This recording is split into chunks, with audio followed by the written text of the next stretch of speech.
Something that I haven't said before during these turbulent times is that I may not speak about any particular politician, the president or the vice president or anybody.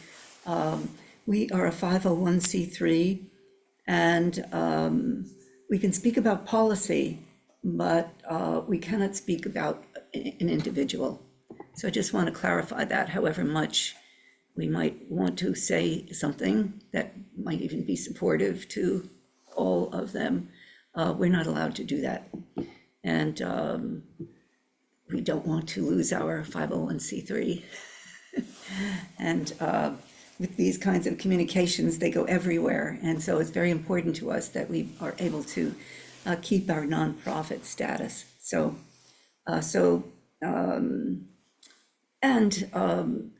You know, as Zen practitioners, it's not appropriate for us to say anything demeaning anyway about anybody. So, or I think we can't even do praise for our politicians. So we will be careful of that. So I'm coming back again tonight to Bonhoeffer. Dietrich Bonhoeffer. We spoke about him last week, and I will send a PDF to both of you online. So let's read this, and there are points that I'd like to talk about in this. We're talking about what should we do, or what should we do, and maintaining our awareness of, there's some pieces in this particular quote that I find very helpful and good for us. So those of you who are new, Dietrich Bonhoeffer was a Lutheran minister in Germany. He did come to the United States at one point. He had, his doctor of theology, and he came to the United States, and he taught at I forget which theological seminary. Thank you. You would know that, of course, Mickey. But That's where I went, yeah. Yes, of course. The important point was also for him, though, that he also taught Sunday school in Harlem. And this changed his thoughts a great deal about the issues of racism. And it was that experience, I think, in Harlem, that when he went back to Germany, he saw the issues of racism and of course, the Jews. The issue was already happening with the Nazi regime and the elimination of the Jews. And he also created a church, confessing church, a confessing church that really was to speak on behalf of the Jews. But he also was tremendously upset that the other Christian churches did not assist the Jews during that time of the Nazi regime, the Holocaust. He eventually was arrested and was hanged in prison. He was only about 36 years old at the time. Okay, so my colleague, Don Johnson, I shared with him what we did last week, and so he always sends something more brilliant. So he sent me this, and he thought that this was very appropriate for our time. There remains an experience of incomparable value. We have for once learned to see the great events of world history from below, from the perspective of the outcasts, the suspects, the maltreated, the powerless, the oppressed and reviled.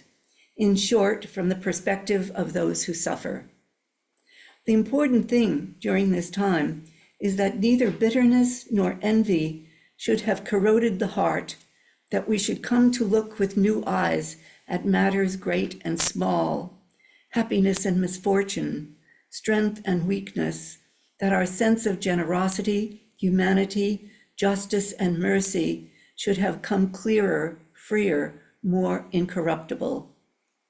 We must learn that personal suffering is a more effective key, a more fruitful principle than personal good fortune for exploring the meaning of the world in contemplation and action. This perspective from below must not become the partisan possession of those who are eternally dissatisfied. Rather, we must do justice to life in all its dimensions out of a higher satisfaction, whose foundation is beyond any talk of from below or from above. We do justice to life and in this way affirm it.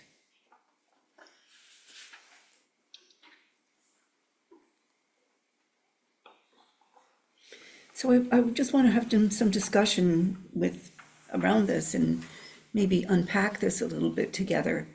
I think there are some important points in this that, 2 years ago, or even 1 year ago, we might not have been thinking so much about the outcasts, the suspects, the maltreated, the powerless, the oppressed and reviled. We may have been worried about the climate. We may have been worried about other things, but it's most interesting to me that this particular times that we are going through brings this forth to us, that we become quite aware of the outcasts, the suspects, the maltreated, the powerless, the oppressed and reviled. They have brought forward to us, and we become more deeply aware of their suffering, the perspective of those who suffer. So jump in anytime you see something here that you think of. So that is, yeah. Mm-hmm. Well, so the thing that jumped out to me was the line, this perspective from below must not become the partisan possession of those who are eternally dissatisfied. It makes sense to me that those who are unhappy, eternally unhappy, seem to be the ones most readily willing to inflict suffering on others. For whatever reason, they don't know how to be happy, they can't be happy for whatever reason, and so they want everybody else to suffer like they are suffering, in a sense. Yes, yeah, we often want other people to suffer for us, but they're not necessarily those who are downtrodden or who come from the outcasts or the suspects. And it may be a depression of the times that one thinks, they never have enough, while they actually have plenty in front of them. So many times it's the outcast, the suspect, maltreated, the powerless, who have a visage of acceptance on their faces and a sweetness to them coming out of suffering. I think that anyone who has worked with Calvin really speaks to that issue in his work with people who are coming out of prison, and the majority of whom end up homeless and on the street because nobody will rent to them and they don't have any money anyway. And when he's talking about the outcasts, the maltreated, the powerless, that's the image that springs to my mind. Yeah. Mm-hmm. Yeah, Bill? The perspective that jumps out to me, the from below, and the radical alteration that requires of a person like me, and the searing indictment of me, anyone else who might join me in this, of refusing to see from that perspective, getting comfortable. I'm reading now a book called One Time Everyone Will Have Been Against This. It's by an author and journalist named Omar El-Akkad, grew up in Egypt, lives in the States, believed in the American dream. This is about Gaza, and it is an absolute indictment of liberal tolerance of the destruction of brown bodies and particularly Muslim persons Yes. in Gaza. And he just he holds our feet to the fire. I think it should be required reading. You'll give us the title again after, Yes. and we'll write it down. Sure. And the And, author's and, name. so again, it's just how easy it is for me just, I just forget about Ukraine. I just Sure. forget about Gaza. And I go about my generally fairly trivial things. And so Bonhoeffer is inviting us to do something that would turn our lives upside down. Yes, yes. As it did his. Yeah. Totally turned his life upside down. But what else would he have done? I mean, as a man of such integrity and love, actually, for his people, what else would he have done? Like Gandhi.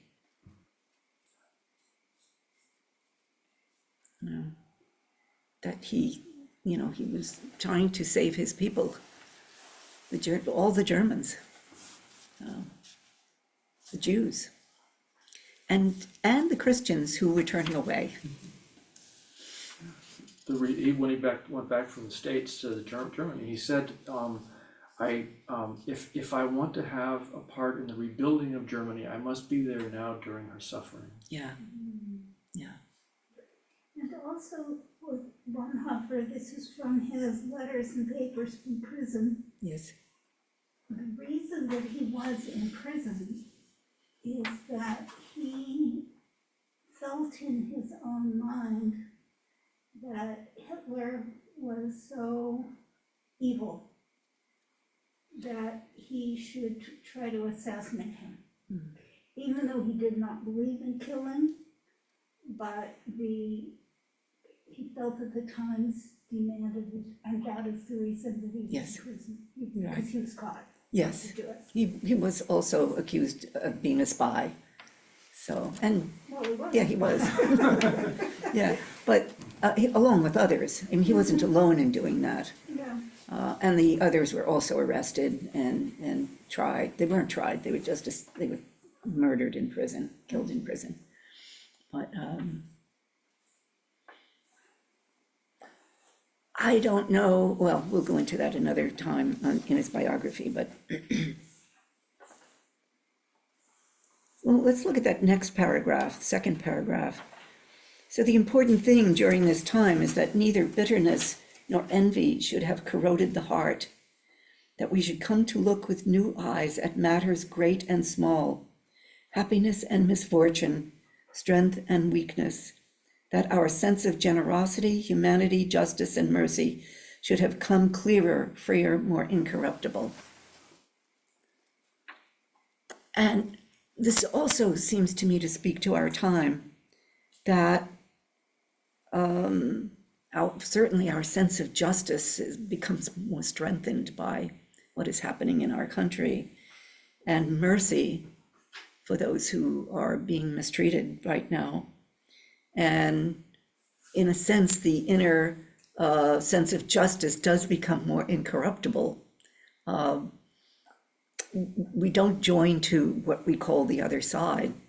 We stand firm in this, but also neither bitterness nor envy should have corroded the heart. That's a high calling. It's fun to practice in smaller increments. I feel like when we read material like this, we think about like all the big things that are happening in the world or have happened. But I've been thinking about benches lately and how it makes the world more accessible to people.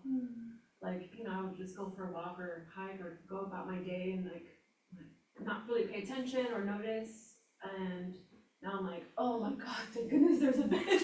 Like when you create Yeah. like and then it, like I sit and like think about like this should be available for everyone. Like I'm not mad like, oh, no one's doing enough to make benches accessible, like not anger, not bitter. and grateful, but like also like we should be proactive about making sure that everyone has benches. What if a pregnant woman needs to sit at this bus stop, you know, like what is she gonna do?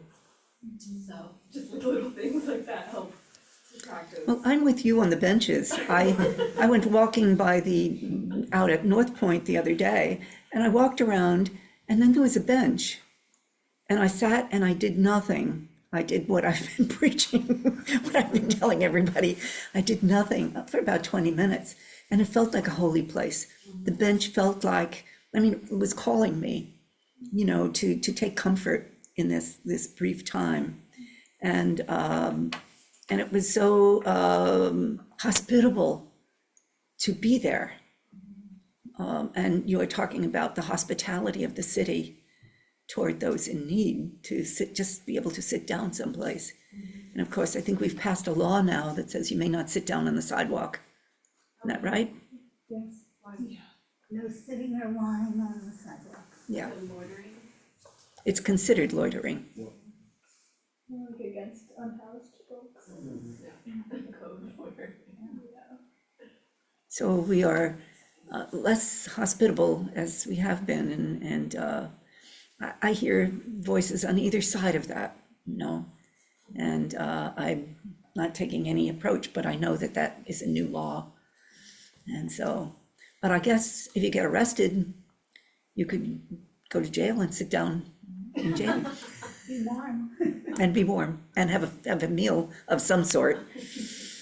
So, Well, I happen to know that Roman is speaking as one who was out walking at the wildlife refuge, and I was too, though not at the same time. And we walked so far, and when you come, just when you're thinking, I need to sit down, there's a bench right there. yeah, good, yeah. That's the hospitality of the city. And our practice is all about hospitality also. The hospitality of the Dharma calling us forward and allowing us to enter and giving at the same time. And so that generosity that the city thinks about is really important to live in a place where we have that. Very few benches out there at Nisqually, I will say, at the refuge, so. They're spaced just when you think you can't walk any further.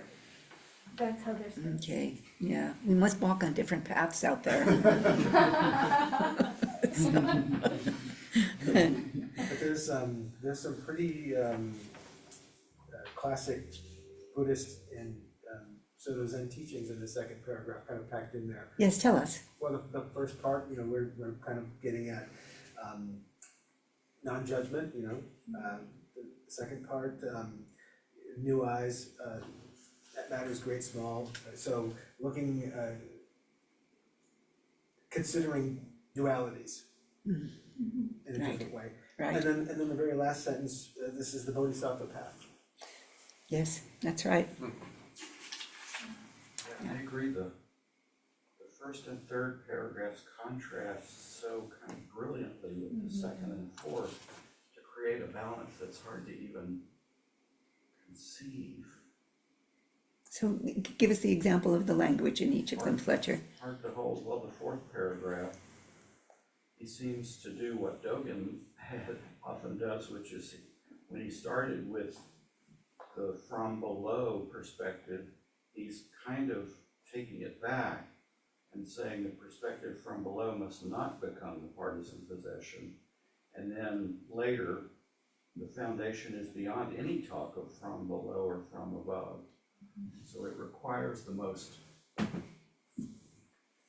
open to contradiction sort of holding, but in conditions that I find inconceivable for someone to be able to say those things. Well, to hold paradox, Yeah, essentially, which is a sign of spiritual maturity, yes. to be able to, Incredible. yeah. Incredible. yeah.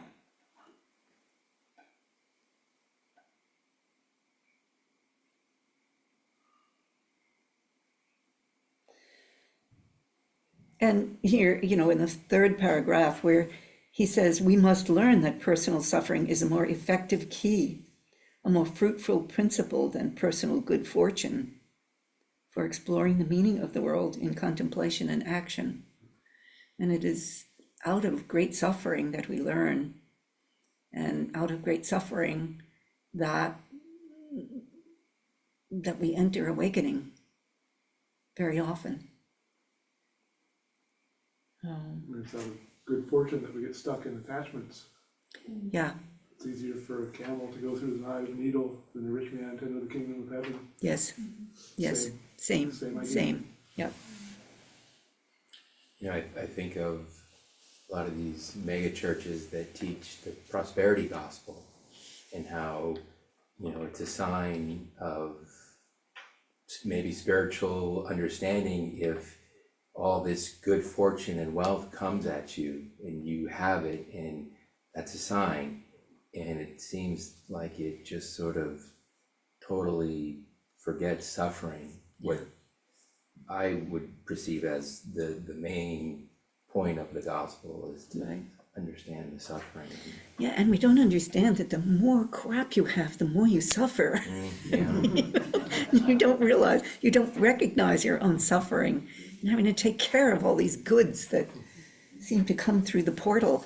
Be endlessly thirsty. Yes, that's right. The hungry ghosts. Hungry ghosts. Yes, Dennis. A perspective that came out for me, doing justice to life and affirming life, coming out of the suffering. I had a thought of jazz music, spirituals, and the art and expression that has always been speaking to us if we could hear it. Right. Directly out of slavery. And now hip hop and rap Yeah, in response to the modern equivalent. right. Singing the suffering soul. Mhm. Yeah. Yeah.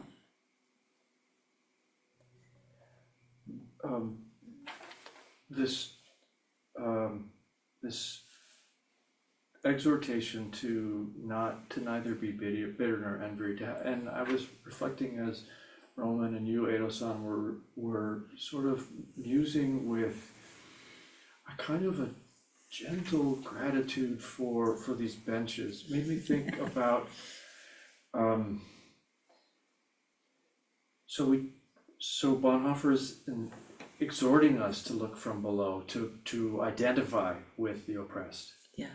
But then he's also, as Fletcher points out, he's saying, let your hearts be meek and like recognize that even in the midst of that struggle, you are a citizen of deep time. You are part of an ongoing, or whether it's a Christocentric worldview or a Buddhist constantly flowing Dharma.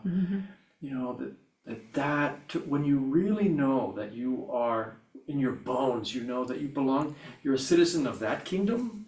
I think that's where that sort of gentleness and meekness can come out. Yeah.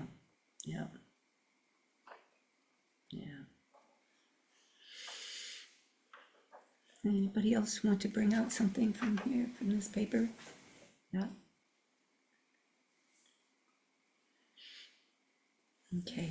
I have something. I just Yes, really- please. I love that last line. Whose foundation is beyond any talk of from below or from above. We do justice to life and in this way affirm it. And just made me think of something you were saying about like how we all have inherent belonging and dignity and like this birthright to dignity and liberation. And I was just curious if other folks have thoughts on that line of like the beyond any talk. Yeah, From above or from below. I love that so much. Yeah. It makes me think of being of service, like, because everybody like deserves this dignity. yes, But I also am like, yeah, what exactly does that mean? Beyond, from below or above? Yeah, what are other folks? yeah. And that justice word in there is so powerful. Yeah.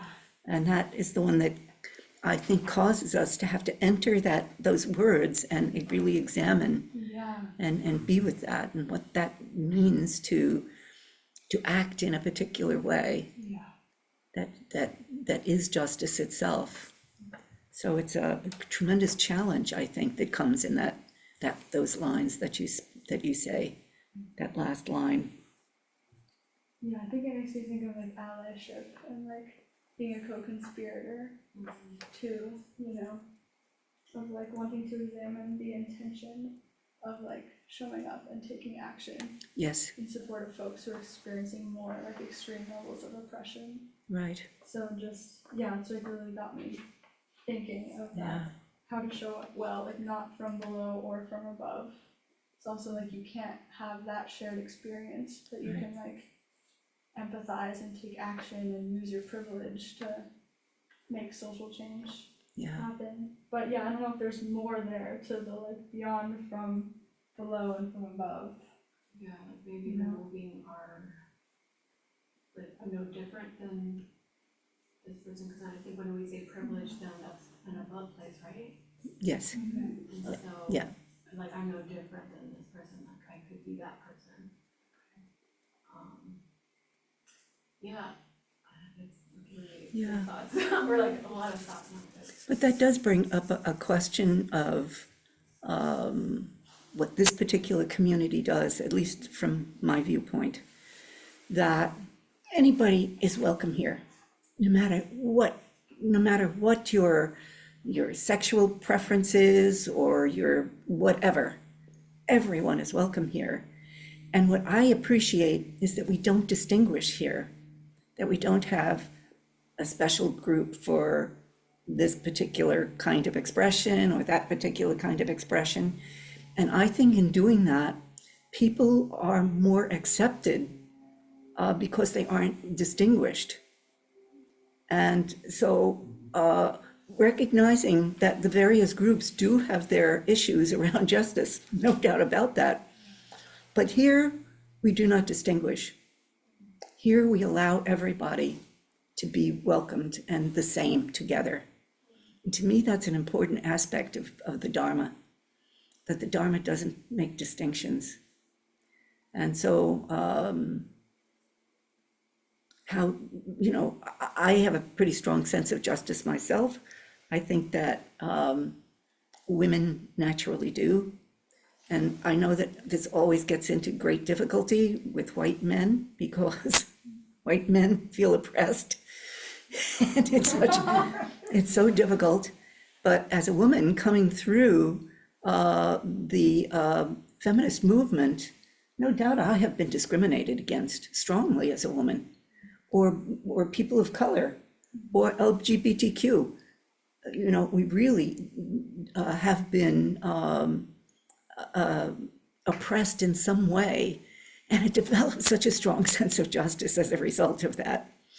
And the very difficult thing is that those kinds of discriminations you don't get over. So the idea in this becomes really important because one has to live and demonstrate justice and not distinguish and not feel as though it doesn't belong altogether. And the belonging altogether is justice itself. I'm not sure if I'm making myself clear in all of this, but if you are in a minority group, even though women are not in the minority, we're just treated like the minority, like we are a minority. Or now we belong in the kitchen. Your sense of justice just becomes very strong. So, boy, they're asking for it. Don't fool with women. Like, there's value in this distinction, right, because there's that validating experience of like, yeah, well, you haven't been discriminated against Yeah. by being X, Y, or Z. Yeah. But no, for me, I think that like the attainment, right, is to get there eventually and know like this is the place that I'm striving to be, but acknowledging where I'm at, I don't think I would have come to the Zen Center if you weren't a woman priest. Mm-hmm. So I had to discriminate a little bit, Mhm. so that I Sure. could heal. Yeah. And it's so healing to practice and, you know, meet all these men here that have been a part of my healing journey. Right, I could not be able to get to that point, or even say like certain words like God or things like that, without Yeah. having just to meet myself where I was, of maybe being sexist or whatever. yeah, 1 second. I want to say that the men who have practiced here and here now are the finest men I have ever known in my life. Because we don't flirt. We have a sense of equality, and very fine men are here, and we are safe here. Married women or the wives of the men who come here are all safe here. So, yeah, The interpretation I kind of got from below and from above, and the language he was using was, like, he started this quote with, it's of incomparable value to align yourself with the perspective of those who come from below, at least those, like the outcasts, the suspects, the maltreated. yeah, However, I think at the end there, where he's saying it's beyond any talk, the interpretation I had was, you're striving for embodying character values and principles that are universal to all people yes, and are just right, and they do justice to life. And you need to lose any identification with being downtrodden or superior in any way. right, Because you see so many people who, like, and I'm thinking of 1,000 different ways it could be done, but like people who say they're victims so they can't contribute in some way. Like maybe I'm poor so I can't give, or I'm above it in some sort of way. Like maybe someone who thinks they're religiously righteous and superior to someone who's sinning or whatever. And it's an identification with something that's not real, which contradicts what's just the right thing to do. yeah, very nice, thank you, yeah, yeah, yeah, yeah, good. Yeah. Well, did you have your hand raised, Mickey? No. Okay. So, anybody online have anything to say? We have Simi and Kirsta. And I don't see any hands raised. I actually don't see a live person there. I just see pictures of them, so. Nothing Yeah, from me. Kirsta? I'm on my phone, so my camera's not working, but Okay, great discussion tonight. thank you. Yeah, I think so too. I love these when we have something rich to come off of, to read and digest, and everyone gets to share their dharma, and it really becomes quite rich. So thank you. She put a big heart on her. So, all right. Yes, May I Bill? share the title of the book? Yeah. I don't have a pen with me though, so afterwards. I could email it to you. Okay, Yeah. yeah, please do. Yeah, I'll be interested in it. Okay, anybody else, anything?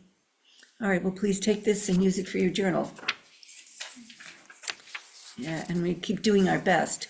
I also want to say that we are reviving, I brought some show and tells, we are reviving our care package for, I learned today and I investigated and I found out that the food bank will take personal goods because that's what we collected before. And those are great. I mean, you go to the store and you just get an extra bar of soap. And then when you go to the dentist, you know how you get these, you get a toothbrush and you get toothpaste and you get floss. Bunch of them. Great, bring them in. We're going to make sure that they get their way to the food bank. Last time I was at the dentist, I said, no, I don't need them, I got plenty. Oh, I said, take 'em. Next time I'll take it and Take them and ask them if they would make any extras Yeah. to donate. And here's a bar of soap I brought back from Greece and I never used it. So these kinds of things also, you know, souvenirs that you bring back or any goods like this. Those little tiny things that you get out of the hotel, although they don't do those anymore. But anyway, we're reviving this. And if anybody can remember where that big bin is, we were trying to find it today. Can't find it, but anyway, we'll find a bin that you can just put those in as you come. So that's one small good work that we can do. And so, yeah. Okay.